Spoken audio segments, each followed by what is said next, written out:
Hey everyone. Today's session is going to be about work-life balance, or as I prefer to talk about work-life integration.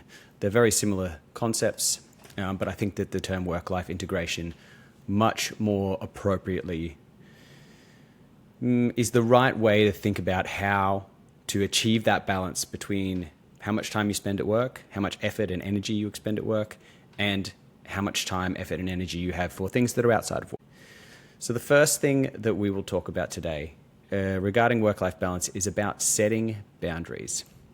So setting boundaries is one of the most critical aspects of achieving the work-life balance that all of us want to achieve. No one wants to get burnt out. No one wants to be spending all of their time and energy at work because we have other things to do in our lives besides work. And they are important things. There's more to the human experience than just working all day, every day, and being a productivity robot. So setting boundaries is number one for a reason. It's the first thing I'm talking about because it is absolutely essential to the long-term sustainability of your work-life balance. So the key things around setting effective boundaries for yourself between work and non-work activities. Firstly, I always recommend setting the boundaries early. This would even include things like setting the boundaries or hinting at the boundaries during your interview process.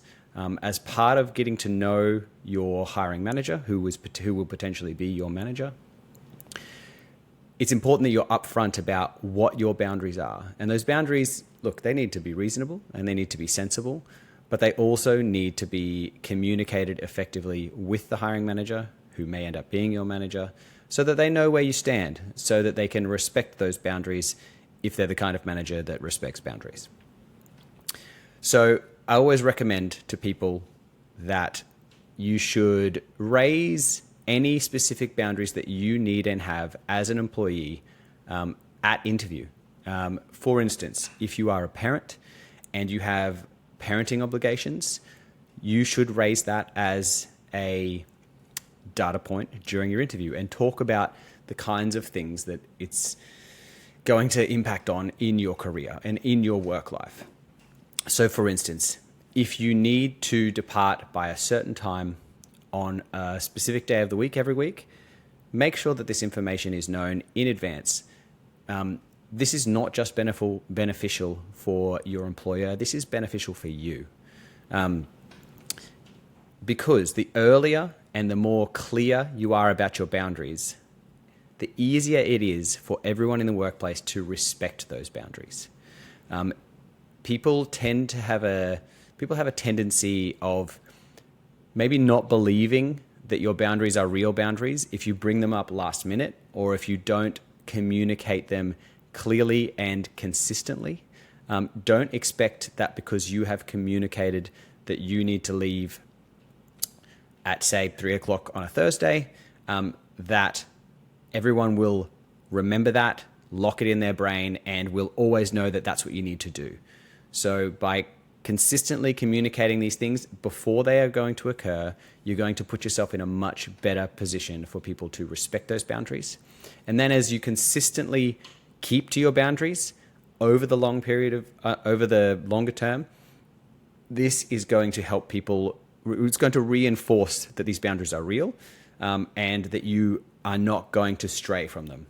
So that leads me on to my second point about boundaries, is that if you don't stick to them, people won't believe you. They simply will not believe you. So when you set a boundary, make sure it is a real boundary and make sure that you are willing to stick to it vehemently. Make sure that it matters to you and that you stick to it. The only time I would ever recommend diverging from your boundaries that you have set in advance is by diverging from them in advance, a planned divergence from your boundaries. So I'll use the 3 o'clock on Thursday example. If you need a 3 o'clock departure time on every Thursday because you need to pick your child up from school, for example, and there is a big project coming up, or there's a big, say, customer meeting that you need to be in all day on a Thursday, if that is planned in advance, those kinds of departures from your norms are okay, as long as they are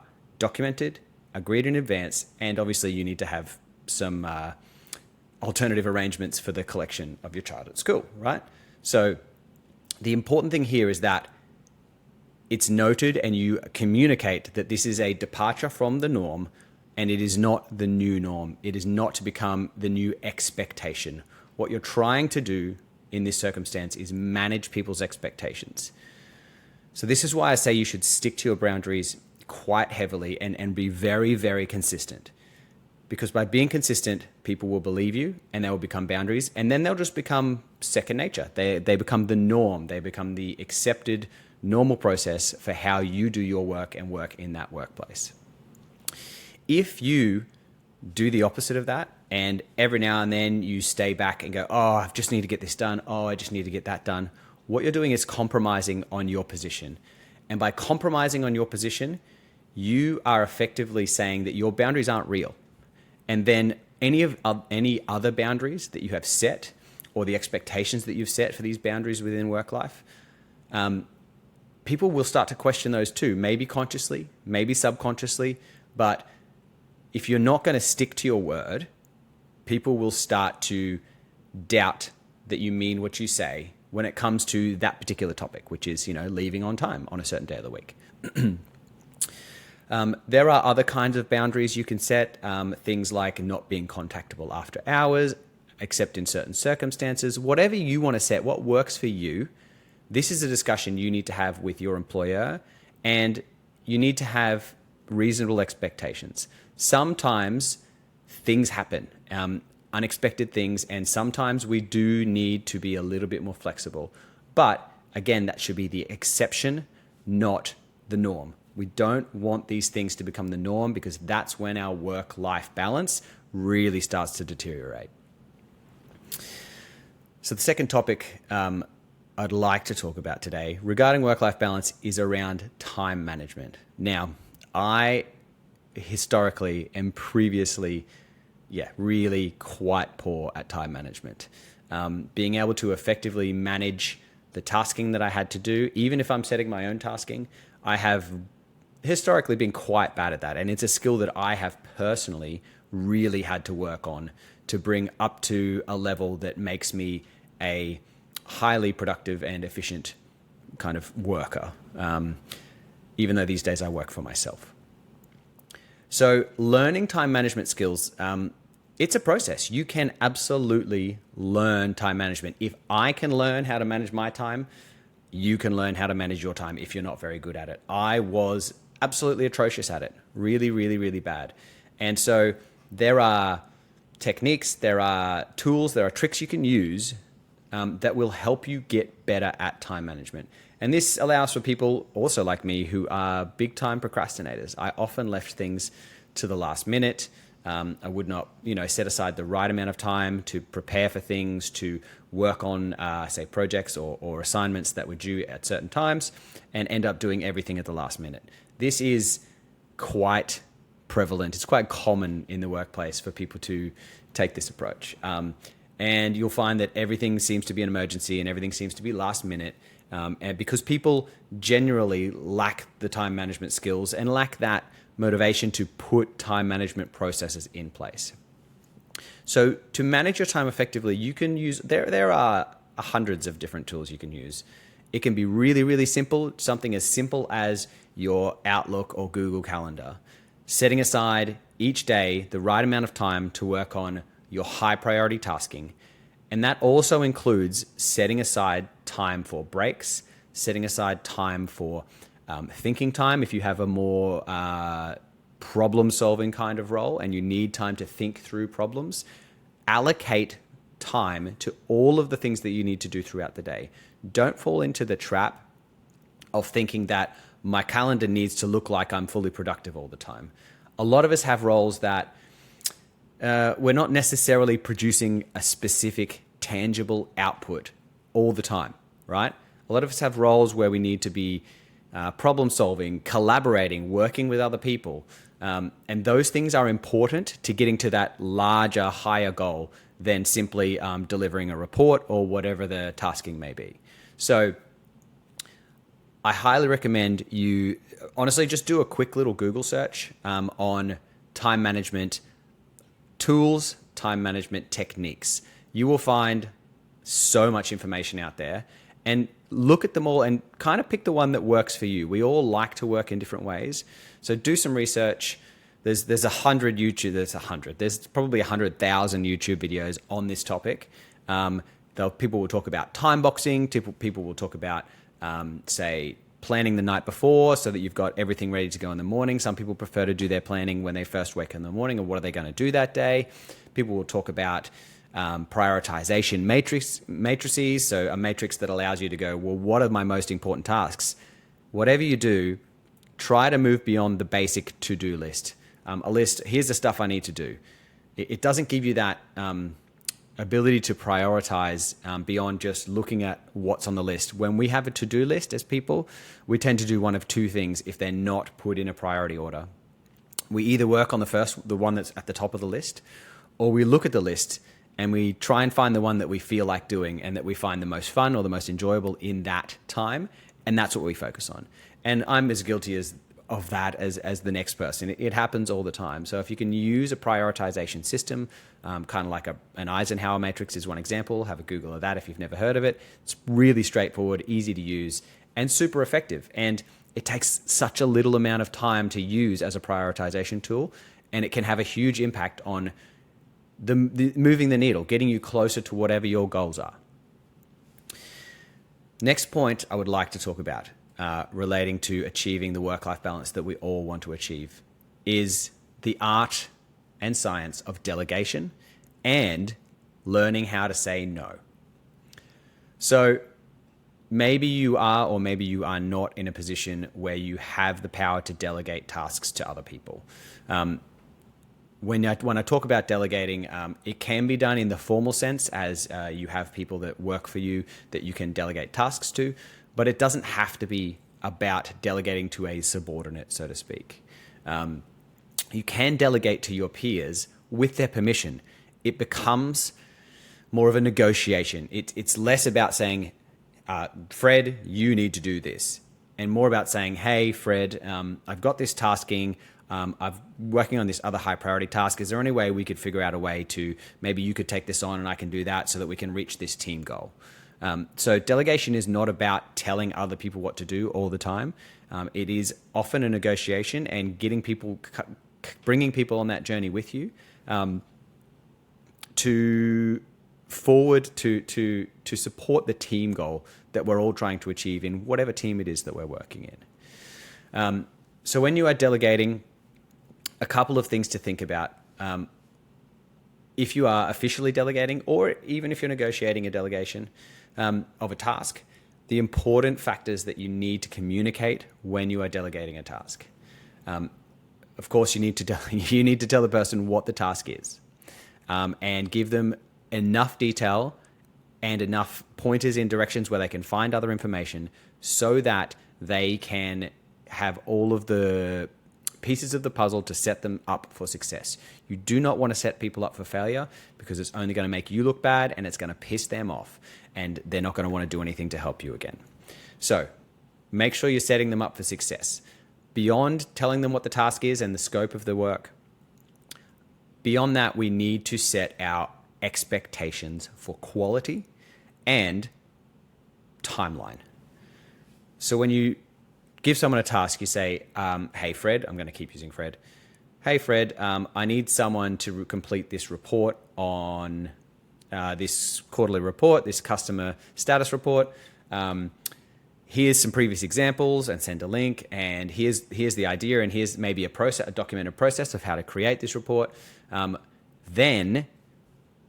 I need it done to this quality. I want it to work. I want it to be as good as, and then give them an example, or say it needs to be of a quality that you would be proud of and be able to put in front of the customer.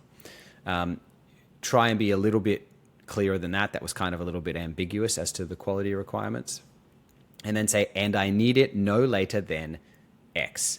And when you give someone a deadline, I find it's quite effective to include a reason what that deadline means. So, for instance, hey, Fred, I need you to do this task. I need it to be done to this quality, and I need it no later than Thursday at 5 p.m.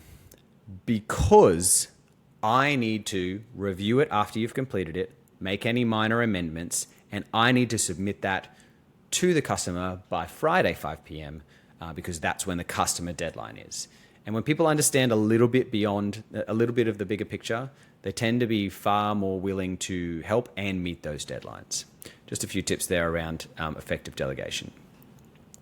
Saying no is also a really, really important skill. I call it a skill because it is hard to say no sometimes, especially if you're talking to someone of influence, of someone in a powerful position, or you're talking to someone that you really want to impress. So you need to be real with yourself and consider that. How is your workload right now? If people just keep piling tasks on you and you keep saying yes, something has got to give. You're going to fail, you're going to burn out, you're going to do too many hours, and it's just not going to work. Similar to the setting of boundaries, effectively being able to say no confidently and effectively is something that is going to really, really impact your work-life balance in the long run.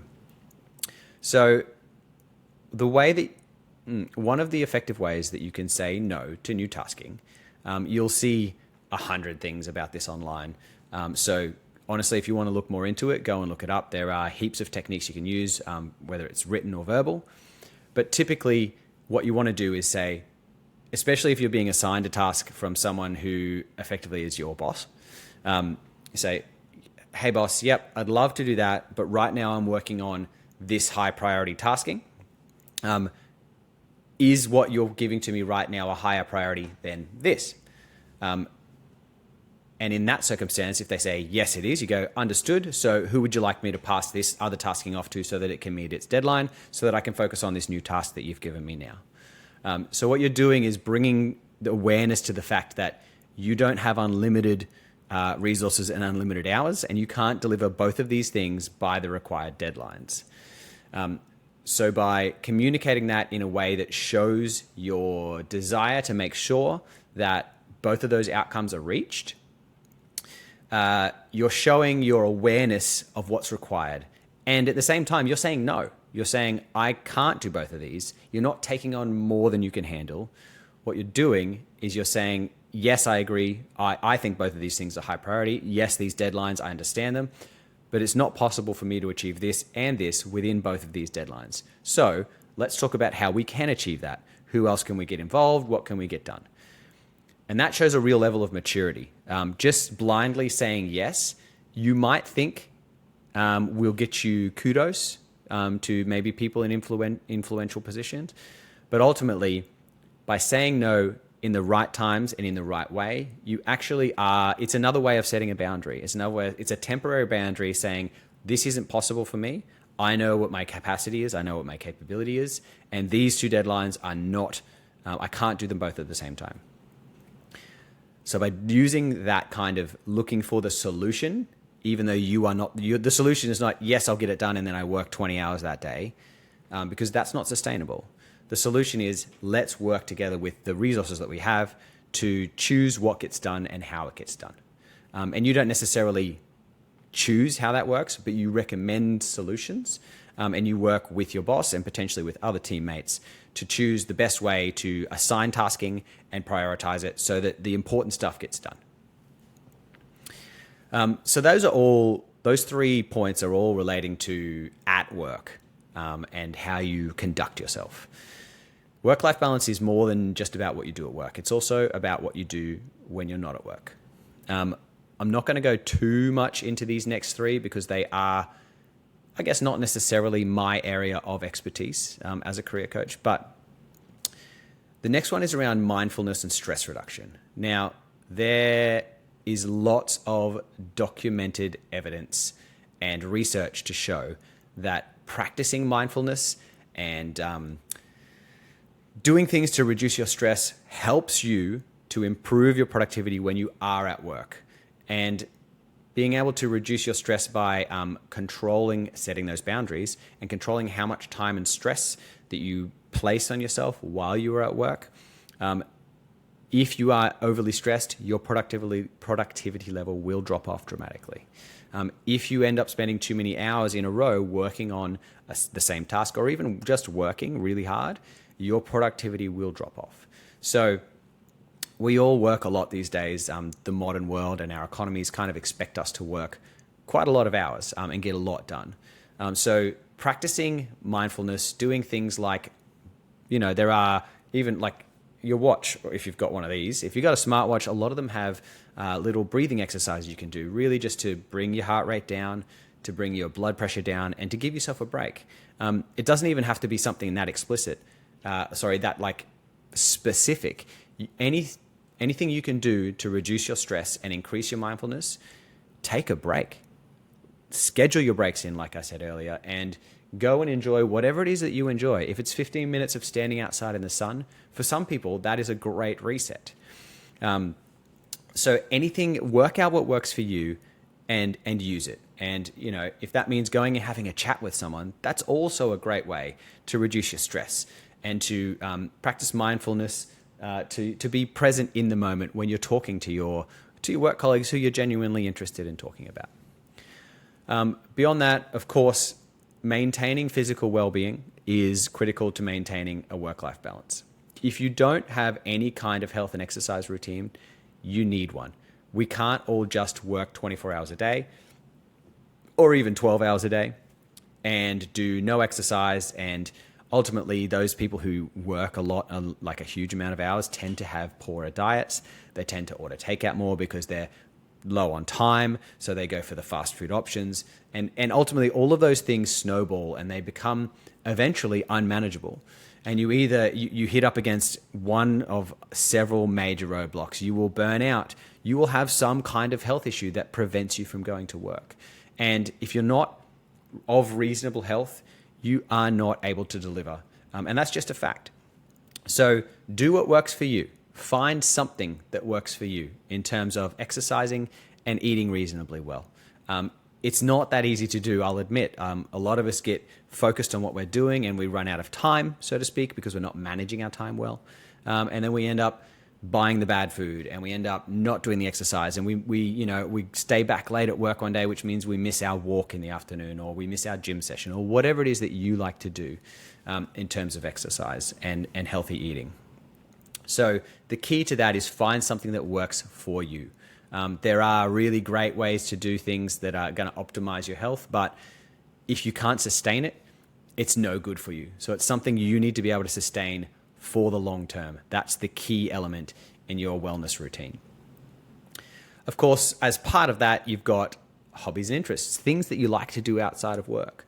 In my experience talking to young professionals that I coach, people that have no genuine hobbies or interests outside of work tend to have worse work-life balance outcomes because they focus solely or predominantly on work.